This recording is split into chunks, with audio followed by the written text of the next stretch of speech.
You got a new match. You've got a new match. My hormonal teenage self couldn't have been more excited. I quickly lost interest in the homework I had been working on that night and opened my phone. Almost as fast as it could light up with the notification. I clicked on the icon, staring intently until Tinder opened. Of course, I was excited. I ran all the possibilities in my head, all the things that could happen. This could be the girl of my dreams. No, it didn't appear as though I matched with the girl of my dreams. This looked more like the girl from a nightmare that would shake the vilest creature in the deepest pit of hell to its crooked bones. Smiling from ear to ear, literally was my match in the first picture of her profile. No name, no age, only a picture. The photo itself seemed to be professionally taken. It was a full body picture. She was dressed in some sort of very formal black dress, and there was nothing about her body that seemed out of the ordinary. She had black hair that was down, and presented nicely. Likely for this picture or whatever event this picture was taken for, but I didn't give much thought into that, and you'll understand why. Her skin was well kept and seemingly unblemished.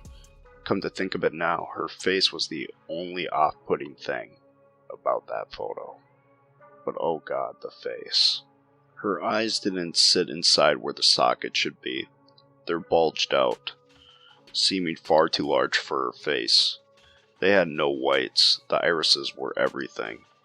They were a dark purple, almost black.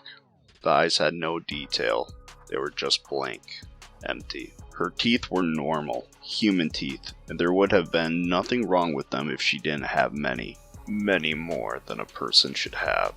Her jaw opened wide, very wide. It opened from the bottom of one ear to the other, teeth showing in their entirety as she gave a nice, big smile at the camera. I was disgusted by whatever Photoshop job this must have been, but I was also intrigued. It was a really good edit after all. I thought it must have been some artist who wanted to show off some skills or something, but before I engaged in any chats with this match, I noticed they had more photos, 5 more. I swiped to the second one, the same girl, in the same dress, and all the same grotesque facial features. Was front and center in this photo once again, but both the quality and setting of this one were much different. It looked like it was taken with a cell phone.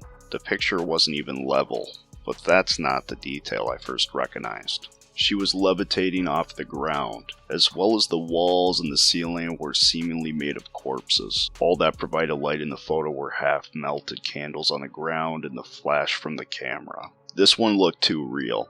The bodies all had pretty distinct features. It almost made me sick. Some looked like they were mere skeletons with everything decomposed. Others looked fresh, very fresh. One thing that many of them seemed to have in common was they were missing a lower jaw, an odd detail. I scrolled past this one quicker than the last. It upset me the more I looked at it, but the third one was more confusing. The third picture was of her, once again. In her black dress, she hovered in the middle of an empty field this time. The quality of this picture was that of the first. It seemed as if they were professionally taken and edited. The sky was an impossible shade of red. As a consequence, the entire image had a sort of red tint to it. Other than that, it simply looked as if there was some sort of farmland. This one didn't disturb me like the last, but it had an eerie feel to it. It was like the picture was taken in an apocalypse and it was trying to show me the end of the world. Once again, I thought this must be some sort of artist trying to compel these sorts of feelings with these pictures in the way that they took and edited them. I was impressed and I was disturbed. The fourth photo made my heart sink a little. This picture of a girl was taken in front of the building on my university campus. A building not even a 5-minute walk away. It was nighttime, and she was alone. She was once again floating, yet this time above the stairs, in front of the columns of the building. She didn't look any less real in this photo. I scrolled back through the first few and noticed how surprisingly alike she looked in all the pictures, despite the different angles. This art was too good. It was making me sick. The fifth picture I thought must be impossible. It was of her inside another building, but I knew what building it was. I knew it from the colors on the wall. I knew it from the lights above her floating body. Most of all, I knew where she was because of the numbers on the door behind her. It was only a few doors down from my apartment. The apartment I was in right now. I quickly scrolled to the last photo. It was a close-up of her right in front of my door. I dropped my phone and ran to my door to make sure it was locked. Luckily it was. I am always good about that. But, out of curiosity, I thought I would peek through the peephole to see if someone did happen to be here. I placed my eye upon the hole. There I got a glimpse of shoulders and the back of a head, with long black hair. In a quick motion, the head turned around while the shoulders remained still. It was her. She widened her smile ear to ear once again. I jumped back from the door. I ran back to my desk and picked up my phone. Of course, the disgusting picture of her in front of my door was just the first thing to pop up as I opened my phone. I quickly exited Tinder and called 911. An operator picked up. 911, what's your emergency? I knew that location was the first thing you should give out in a 911 call because if something happens to you while you're on the line, they only have the possibility of helping you if they know where you are. I gave the operator my location, which I'm leaving out of the story to not expose myself, and then have a brief, scarce summary of the past few minutes. I left out some of the more extreme details because I wanted to be taken seriously. There's someone outside my apartment door. I just got a match on Tinder. When I clicked in to see the photos, she had a bunch of weird ones of her and, look, it doesn't matter, but she's messed up. Very messed up. The last two photos of her were outside of my apartment door, and when I went to look out the peephole, she was still there. I don't know why, but please send help. Alright, sir, has she threatened you in any way? Has she tried to break into your apartment? We can't just send an officer because you feel scared of some girl you met on Tinder who happens to live in the same apartment building as you. Are you calling because she looks different? Yes, I matched with her on Tinder, but her profile didn't have a name or an age, just a picture that... Once again, I was interrupted by a new operator.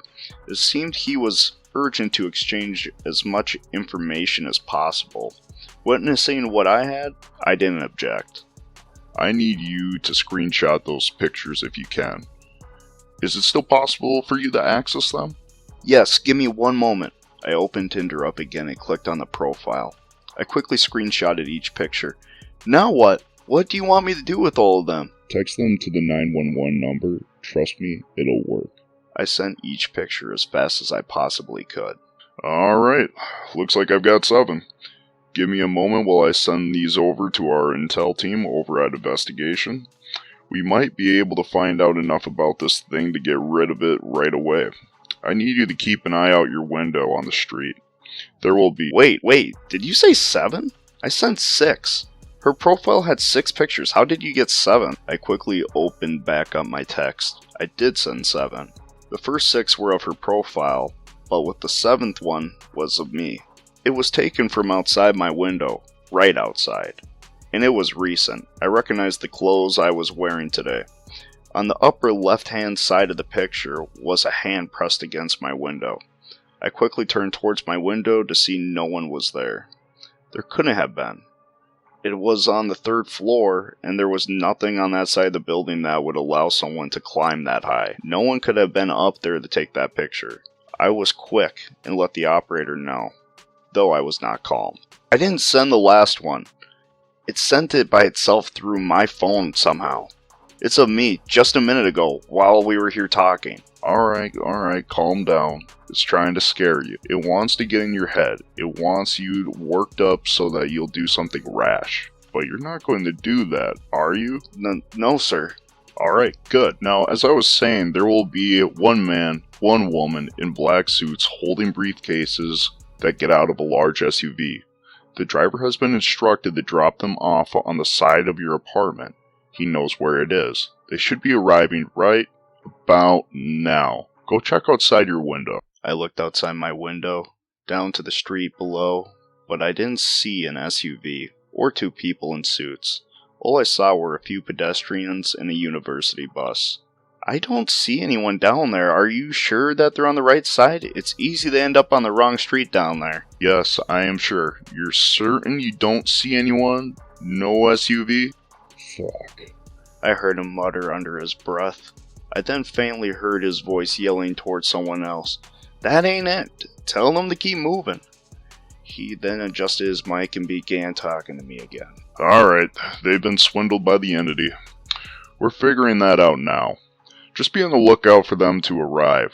Once they get there, we can start the process of getting rid of this thing. Right then, I heard a firm knock on my door. I walked over and peeped through the hole again. One man, one woman, both in very nice black suits. I think your agents are here. They just knocked on my door and I saw them through the peephole. Should I let them in? The operator practically screamed through the phone. No, do not let them in. Those are not our agents. That is the entity trying to get you to open the door. Don't fucking do it.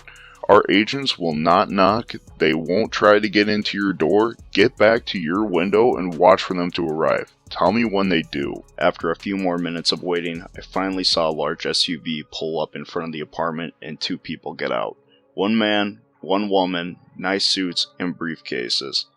After they got out of the car, they looked up at my window and they made their way towards the entrance. The SUV drove off. Alrighty, they're here. Good. They're going to scout out the building, figure out what they're dealing with, and assess if another team needs to be called in. I'll let you know anything you need to do when I find out. Just stay on the line. I had started to feel relieved, albeit more confused. I did believe these people were here to help, but I didn't know what they could do to help me. How could two people from whatever this organization was possibly deal with this thing at my door? I contemplated the possibilities as I sat down in my chair for the first time in a while. Finally calmed me down a little. This little movement of peace was just that. For not long after I sat down, I heard an electronic click from my door as I jumped from my seat. I remembered the operator's instructions. I quickly hit the light switch and picked up the kitchen knife before hopping into my closet. The door just unlocked. I'm hiding with the lights off as he told me. Whispered into my phone. He responded quietly. Just be quiet and don't move. She can't open your closet door and she has no interest in taking your things no matter what she says. Do not respond. Do not react. Do not leave the closet until you hear this door close again. Do not hang up this call. As soon as he finished speaking, the door opened. I didn't hear any footsteps, but I knew she was in.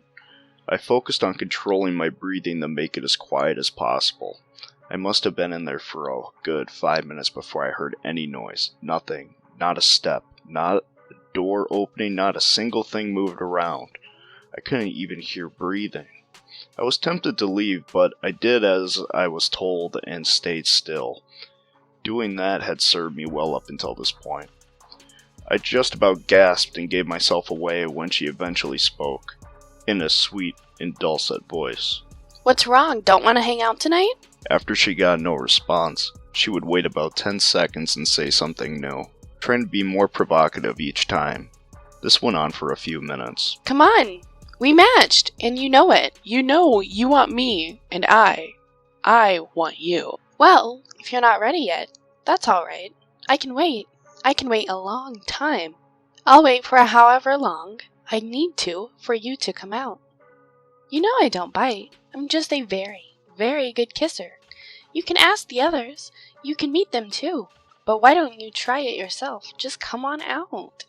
What have you got to lose? I know how lonely you are.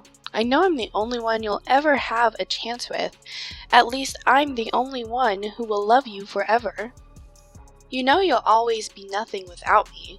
I'm the only one. The only thing that will ever bring meaning to your life. She got more assertive.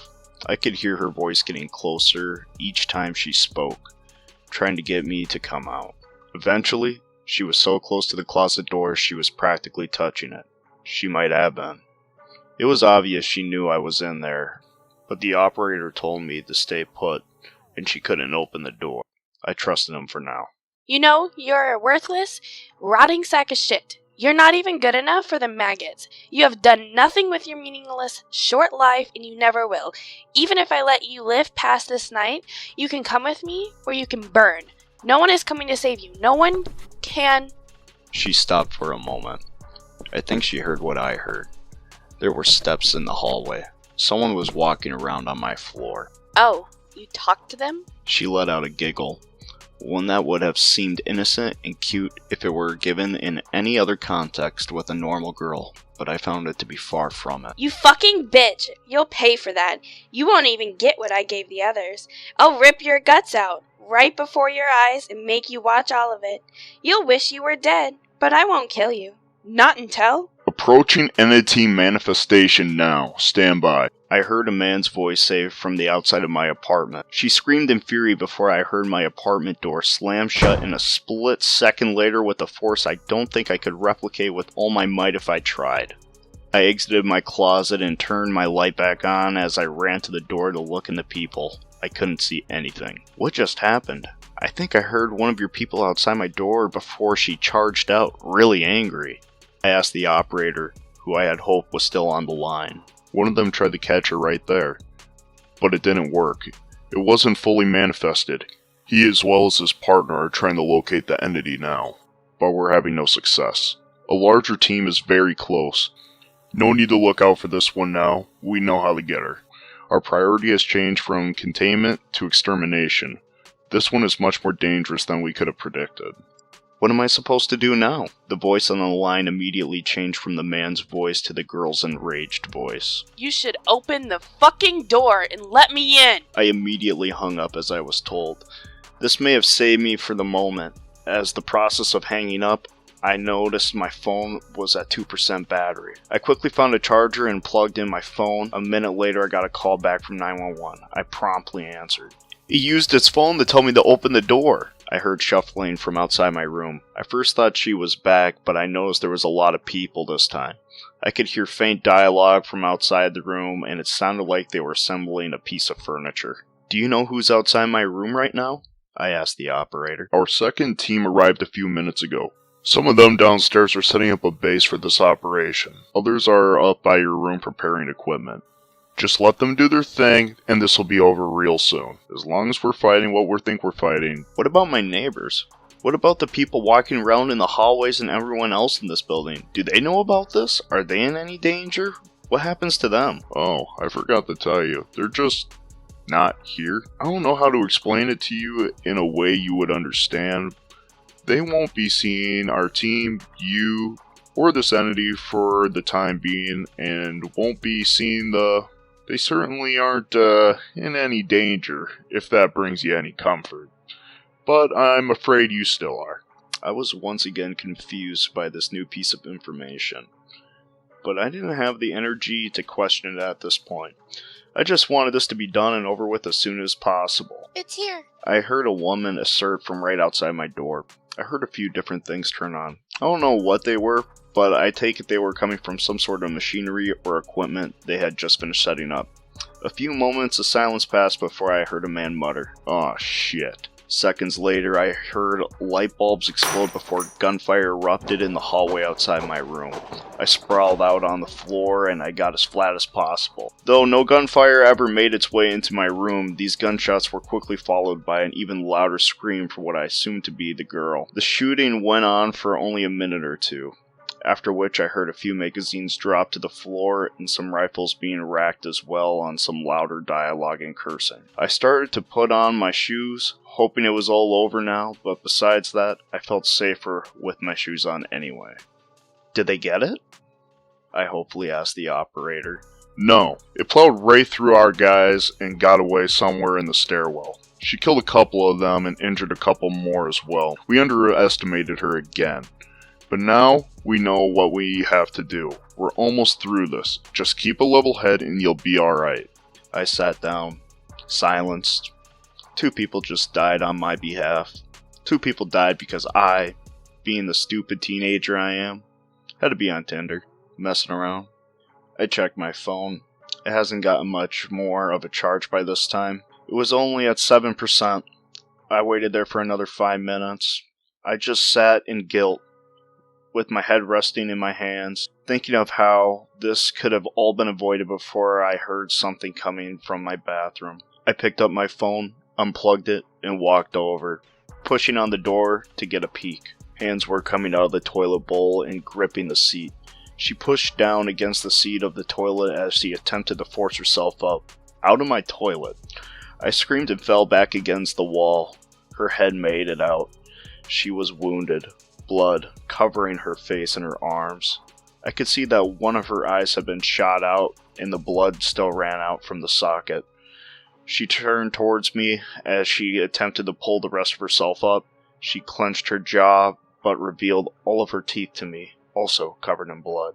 Oh my god, she's climbing out of my toilet! It's too late. Go! Run now! Do you understand? Get out of your apartment! I unlocked my door as I charged out. All of the lights were out. They had been shattered. The hallway looked like a trench from a war. Blood lined the floor and was splattered along the walls and ceiling. There was broken equipment that was alien to me, all up and down the hallway, which I narrowly missed while running away from my room.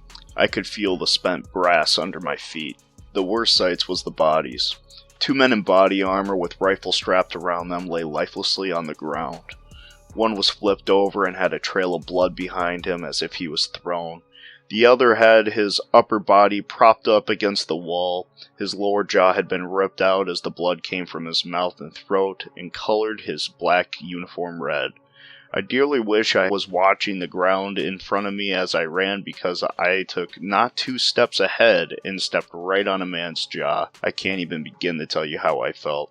Feeling that beneath my foot as I ran, I could feel his teeth. Where do I go? What do I do now? I frantically asked the operator. Get to the stairwell, go down. I know you're used to there only being a few flights of stairs because the first floor is where they ended. You'll notice they go down further this time. I need you to proceed until you reach the bottom. There you'll find our team set up with their base of operations. I ran down the stairs faster than I think I've ever run down a flight of stairs before. I didn't feel like I was going to trip or like my legs were going to get too tired. Rather, I felt my legs were outpacing me. It must have been a good 10 floors worth of stairs before I reached the bottom, but I got there quickly with the energy I had. At the bottom of the stairs, there were tons and tons of boxes. They looked as if they were military grade or just made to carry really expensive things. A number of them were open and their contents were empty. I guess this is where all their fancy equipment came from that they were trying to use upstairs. On a few of them were laptops. As I walked over one, I was startled by what I walked past. Between a couple of rows of these boxes, I found another corpse. This one I recognized as being one of the 2 in the suits who have come by earlier. It was the woman. She, like the one man and, I assume, the other from my floor, had her jaw ripped out as well. In her hand was a revolver, a very shiny and quite beefy looking .357 Magnum. I set my phone on a box for a moment as I checked it out. I opened the cylinder and found that none of the 6 primers had been struck. This poor woman couldn't even get a shot off before being ripped apart. I found another one of your team members dead. It's the woman who came by first with the man earlier, I notified the operator. What? That's not possible. We just had communication with her. She was supposed to stay there while the rest of the team... Oh no. What? The rest of the team had another engagement with an entity on a higher floor. Their last known contact with it was 4 minutes ago. Our last communication with the agent you're next to was less than a minute ago. The thing is there with you somewhere. Just then, the lights in the stairwell from the top to the bottom all exploded with rapid succession. I jumped into a corner and aimed the revolver at the stairs. A moment passed before I began to see a red light illuminate the stairs above me. Despite being shattered, the lights began working once again. One by one, they turned on as they had been shattered. I heard humming from many floors above, and I could hear it getting closer. She's coming, what the hell do I do now? Get on one of the computers down there. We've cracked its code. I'm sending you the sound file. Turn up the volume on the laptop. When it gets close, play the audio file. Once it... My phone was dead, and I thought I was too. Fortunately, I kept a level head as the operator told me to. I kept myself as calm as possible as the humming got closer and it made its way down the stairs. I ignored it, set the revolver down next to the laptop, and looked through what I could. It was in some sort of weird operating system, and I had no idea how it worked. I found some sort of messaging system like an email, though I don't think it was quite that. I found a recent message. This had to be it. I downloaded and opened its contents. Turned up the laptop to the max volume. The humming stopped as I heard a giggle right behind me and a playful voice say, "What do you think you're doing? I already told you what was going to happen to you. Are you ready for a kiss now?" I stood up, taking a deep breath and slowly turning around with one hand still on the box in front of me. "Well, you better come give it to me." I somehow was able to deliver with a straight face, despite being more afraid than I ever have in my life, which I assumed was about to end. She approached slowly, opening up her smile from ear to ear once again, slimy, vicious saliva gushing out of her mouth as she came closer. I hit the spacebar on the laptop before throwing myself on the ground away from her. An annoying, constant, high-frequency note filled the stairway and hurt my ears, but it did much worse for hers. Her feet touched the ground, no longer levitating. She covered her ears tightly and her massive jaw practically unhinged from her head as she screamed in agony. I reached up for the revolver next to the laptop. I pulled it in close before cocking it. Then I got two hands on it, pointed it forward. I was shaking from the adrenaline, but I managed to get my breathing under control just long enough to level the rear sights with the front. I squeezed. Blood splattered on the stairs behind her as a part of her head was blown clean off. I stood and backed up, pulling the trigger as many times as I could, even when the cylinder was empty. I pulled the trigger a few more times. Once my ear stopped ringing and an application opened on the laptop, the sound file finished playing and I heard a voice of the operator once again. "Anomalous presence no longer detected. You did it, kid. I have no idea how, but you did it. It's over." I stood for a moment and observed the carnage. The red lights faded until they were gone. In darkness once again, I was in disbelief, both of what just went down and that I was able to stop this thing, whatever it was. I don't think I'll ever know. I began to walk up the stairs, slow, tired. After I made it up a few flights, I saw bright beams coming from the flashlights above. A couple of dozen people in body armor, strapped with expensive rifles and submachine guns, ran down the stairs past me. The man in the suit reached down and grabbed the revolver in my hand as I was passing him.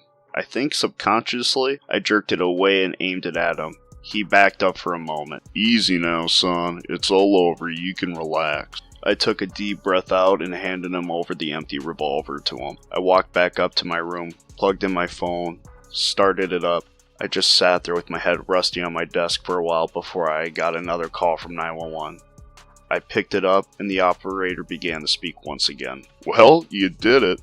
We've been hunting this one for a while now. It's gotten more victims than almost all the others combined, but now it's gone, thanks to you. Are you injured? I can get the paramedics to you if you need them." I just sat in silence. I didn't have any energy to speak anymore. "Alright, you might need a minute to decompress and catch your breath, it seems. Stay in your room for the next hour and everything will be back to normal outside of your apartment. Our team, all the equipment, and all the chaos left in the wake of all this will be out of your sight and out of mind. I know it doesn't make any sense to you, and that will only make the processing all this a little harder. Just know that if you call your emergency line again, we'll be listening. We'll be here to help. Oh, and one more thing. You would be doing us not just a favor, but the whole world and yourself a favor if you never spoke about this as if it happened. Our anonymity and secrecy let us help everyone else out of there. I hope you understand. Goodbye for now. Stay safe." If you read this far, you know I've ignored the last thing the operator said to me. I want everyone out there to know. I want everyone to know that you could become the next victim of one of these things in the blink of an eye.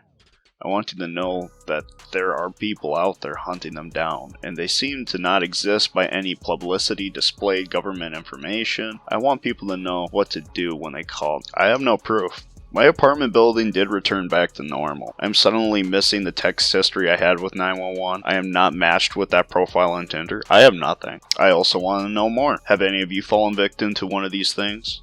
Have any of you heard of them? What are they? Do you know more about this organization? How was my apartment building changed that night?